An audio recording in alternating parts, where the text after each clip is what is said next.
All right, so we're back for another deep dive, Here we go. and this time we're tackling Act 4, Scene 1 of Hamlet.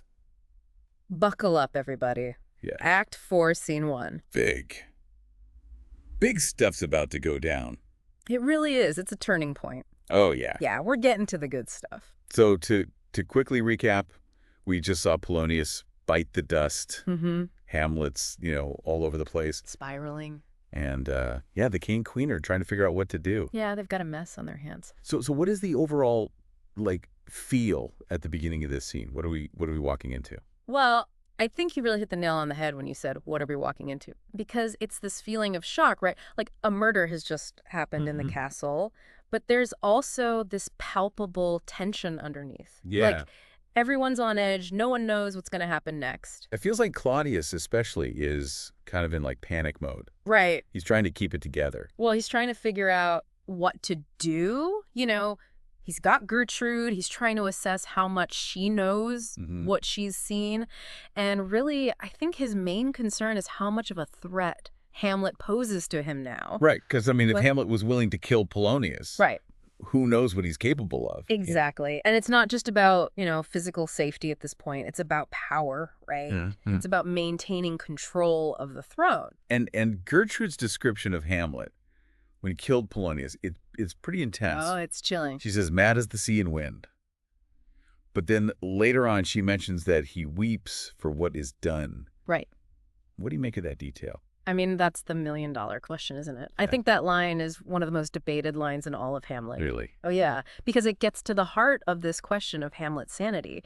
Is he really mad? Or is he just pretending? And if he is pretending, to what extent?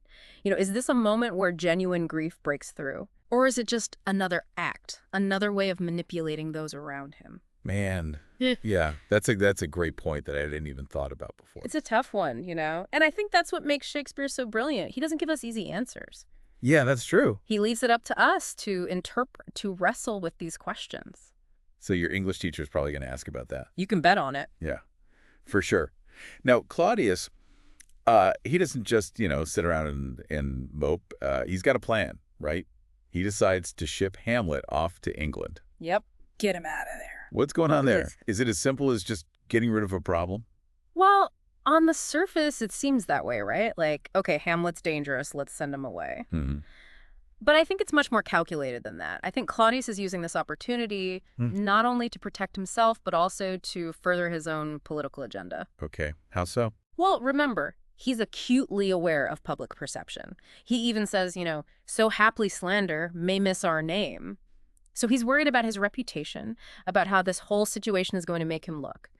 Sending Hamlet away allows him to control the narrative, to make it seem like he's acting out of concern for Hamlet's well-being. Right. When in reality, he's just trying to eliminate a threat. So deception and manipulation, definitely some big themes going on here. Oh, absolutely. And not just from Claudius, right? Yeah. Remember, Gertrude is also complicit in this. Yeah, she's playing her part. And then you've got the themes of justice and revenge bubbling under the surface. Polonius's death has consequences, and those consequences are going to start to play out in the rest of the play. Oh, yeah. Things are going to get messy. So if we were to, put ourselves in the shoes of a student who is, prepping for their big Hamlet exam. Okay.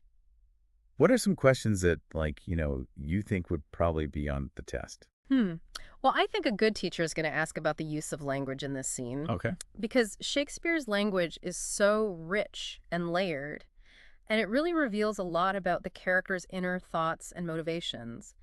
So, for example, how does Claudius's word choice betray his anxiety and fear? That's good. Right? Like, what are the specific words or phrases that give us a glimpse into his state of mind?